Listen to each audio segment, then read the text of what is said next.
Hyderabad విద్యానగర్లో inter చదువుతున్న ఓ బాలికను ప్రేమించాలంటూ ఓ యువకుడు వేధించాడు. ఆ అమ్మాయి వినకపోవడంతో ఏకంగా కత్తితో దాడి చేశాడు.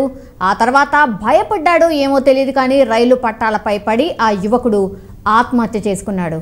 ఇక యువకుడి దాడిలో గాయపడ్డ బాలిక విద్యానగర్ ఆంధ్ర మహిళా సభ హాస్పిటల్లో అయితే ప్రస్తుతం చికిత్స తీసుకుంటోంది.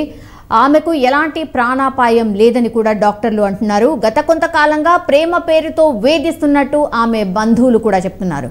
పూర్తి ఇన్ఫర్మేషన్ తెలుసుకునే ప్రయత్నం చేద్దాం. స్పెషల్ కరెస్పాండెంట్ రాఘవ జానుతున్నారు. రాఘవ, ఈ కేసులో ఏం జరిగింది? మైనర్ బాలికను ప్రేమించాలని చెప్పేసి వెంటపడుతూ నిన్న కత్తితో దాడి చేసినటువంటి ఘటన అంబర్పేటలో చోటు చేసుకుంది. అయితే ఈ ఇన్సిడెంట్కి సంబంధించినటువంటి విషయంలో మనం లోతుగా చూసుకున్నట్లయితే ఇంటర్ చదువుతున్నటువంటి బాలిక ఇంటికి వెళ్ళి స్వయంగా ఓ యువకుడు కత్తితో దాడి చేయడం జరిగింది. అడ్డు వచ్చినటువంటి మరో యువతి పైన కూడా దాడి చేయడం జరిగింది. అయితే ఈ ఘటన ఆలస్యంగా వెలుగులోకి వచ్చింది. దీని తర్వాత పోలీసులు దర్యాప్తు చేస్తున్న సమయంలో వెంటనే ఆ యువకుడు అక్కడ దాడి చేసి అక్కడ నుంచి పారిపోవడం జరిగింది. అతను కూడా మైనర్గానే ఉన్నాడు. అయితే అక్కడ నుంచి పారిపోయినటువంటి యువకుడు ఈరోజు తెల్లవారుజామున రైల్వే పట్టాలపైన ఆత్మహత్యకు పాల్పడడం జరిగింది. ఈ విషయాన్ని గమనించినటువంటి కుటుంబ సభ్యులు యువకునికి సంబంధించిన కుటుంబ సభ్యులు అక్కడికి చేరుకోవడం జరిగింది. అదేవిధంగా కత్తితో నిన్న కత్తి దాటికి గాయపడినటువంటి బాలిక కూడా వాళ్ళ కుటుంబ సభ్యులు ఆసుపత్రికి చేరుకోవడం జరిగింది. అయితే గత కొంతకాలంగా యువకుడు ఆమెను ప్రేమించాలని చెప్పేసి కూడా వెంటపడుతున్నాడని చెప్పేసి కూడా అక్కడ ఉన్నటువంటి బాలికకు సంబంధించినటువంటి స్నేహితులు కుటుంబ సభ్యులతో చెప్పడం జరిగింది. దీనిపైన ఎన్నిసార్లు చెప్పినప్పటికీ కూడా ఆ యువకుడు వినకుండా ఆమె పైన ప్రేమించాలని చెప్పేసి ఒత్తిడి తీసుకురావడం, అదేవిధంగా ఆమె చెప్పినప్పటికీ వినకపోవడంతోనే ఈ దాడి చేసినట్లు కూడా పోలీసులు అదేవిధంగా కుటుంబ సభ్యులు కూడా నిర్ధారణకు రావడం జరిగింది.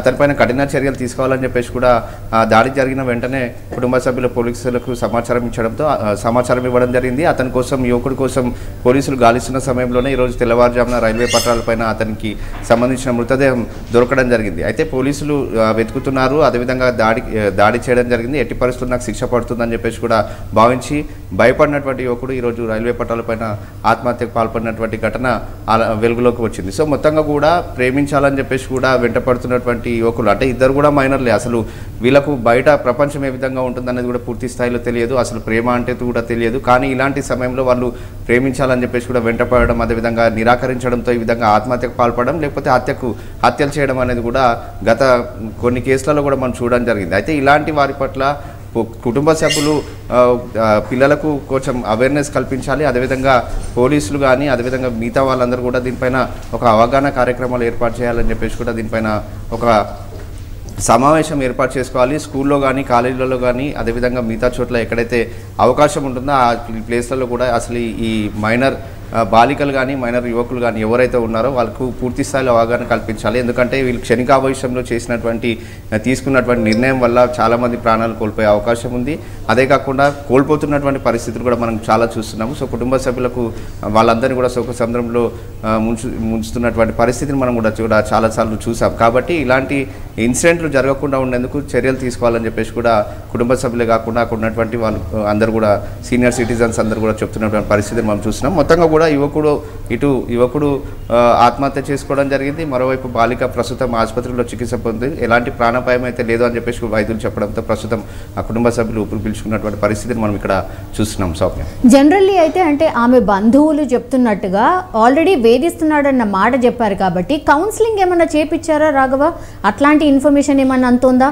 అంటే అబ్బాయికి సంబంధించిన పేరెంట్స్కి అసలు ఈ ఇష్యూ తెలుసా? ముందు ఈ విషయం తెలియదని చెప్పేసి కూడా వాళ్ళు చెప్తున్నారు. అమ్మాయికి సంబంధించినటువంటి వాళ్ళ ఫ్రెండ్స్ని ఆమెతో క్లోజ్గా ఉండేటువంటి వాళ్ళను అడిగి తెలుసుకున్నప్పుడు వాళ్ళ కుటుంబ సభ్యులకు ఈ విషయం తెలియజేయడం జరిగిందని చెప్పేసి కూడా మనకు సమాచారం తెలుస్తుంది. అదే కాకుండా పోలీసుల దర్యాప్తులో కూడా పూర్తి వివరాలన్నింటినీ కూడా బయట రావడం జరిగింది. ప్రస్తుతం వీళ్ళిద్దరు కూడా మైనర్ కావడంతో పూర్తి వివరాలన్నింటినీ కూడా వెల్లడించడంలో పోలీసులు కూడా కొంచెం దీని దర్యాప్తునంతా కూడా పూర్తి విషయాలన్నింటినీ కూడా బయట పెట్టడం లేదు. ఎందుకంటే మైనర్ బాలిక అదేవిధంగా మైనర్ యువకుడు కాబట్టి దీంట్లో అన్ని జాగ్రత్తలు తీసుకొని దర్యాప్తుని చేయాలి కాబట్టి ఆ విధంగానే ప్రస్తుతం అయితే పోలీసులు దర్యాప్తుని కొనసాగిస్తున్నారు. ఏదేమైనప్పటికీ కూడా స్నేహితులు అయితే చెప్తున్నారు గత కొంతకాలంగా వెంటపడడం అదేవిధంగా వేధిస్తూ ఉన్నాడని చెప్పేసి మాత్రం వాళ్ళ కుటుంబ సభ్యులకు పోలీసులకు బాధితురాల స్నేహితులు చెప్పడం జరిగింది. సో ఇద్దరికి ఇప్పుడు కత్తిపోట్లు ఇద్దరికి అయ్యాయి, ఇద్దరు బాలికలకి అయ్యాయి. సో ఇద్దరు సేఫ్ గానే ఉన్నారా?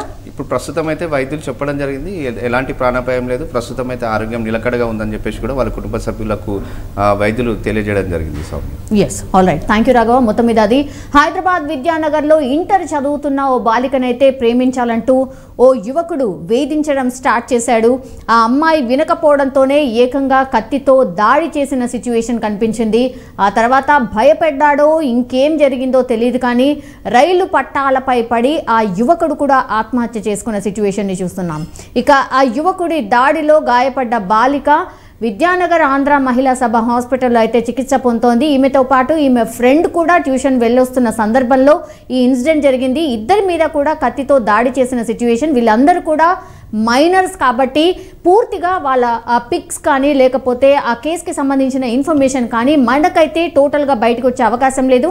అండ్ కేసుకి సంబంధించిన డీటెయిల్స్ కూడా క్లుప్తంగా మీడియా సమావేశం పెట్టి పోలీసులు కూడా వివరించే అవకాశం లేదు, ఎందుకంటే పూర్తిగా వీళ్ళందరూ మైనర్స్ కాబట్టి. ప్రస్తుతం అయితే ఇద్దరు బాలికలకైతే ట్రీట్మెంట్ కొనసాగుతోంది. అండ్ బై గాడ్స్ గ్రేస్ ప్రాణాపాయం అయితే ఏమీ లేదు అని డాక్టర్లు అయితే అంటున్నారు. గత కొంతకాలంగా అయితే ప్రేమ పేరుతో వేధిస్తున్నట్టు ఆమె బంధువులు అయితే చెప్తున్న పరిస్థితి ఈ కేసులో స్పష్టంగా చూస్తున్నాం. కానీ మైనర్స్ ఇట్లాంటి ఇన్సిడెంట్లో ఇరుక్కోవడం ఆర్ ఇలా చేయడం అనేది నిజంగా పేరెంట్స్కి అయితే చాలా పెద్ద ఒక రకంగా అయితే ఒక టెన్షన్ క్రియేట్ చేస్తోంది. ఇట్లా ఇంత చిన్న వయసులో ఇట్లా ఎందుకు ఆలోచిస్తున్నారు, ఇంత భయంకరమైన డిసిషన్స్ ఎందుకు తీసుకుంటున్నారు అనేది మాత్రం డెఫినెట్లీ ఇది అందరిలో ఉన్నటువంటి క్వశ్చన్. కంపల్సరీ కాలేజ్లలో వీళ్ళకి కౌన్సిలింగ్ చేయాల్సిందే అని ఎప్పటి నుంచో మాట్లాడుతున్నాం. అగైన్ ఇట్లాంటి ఇన్సిడెంట్స్ వచ్చినప్పుడు అల్లా కూడా మాట్లాడే సిచ్యువేషన్ మనకు వస్తుంది. కాబట్టి ఈసారి నుంచైనా ఆర్ ఇప్పటి నుంచైనా కొంత ఇనిషియేషన్ తీసుకొని గవర్నమెంట్ కూడా అన్ని కాలేజెస్ అండ్ స్కూల్స్లో ఇట్లాంటి కౌన్సిలింగ్కి సంబంధించిన ఏర్పాట్లు చేయాల్సిన అవసరం అయితే డెఫినెట్లీ కనిపిస్తోంది.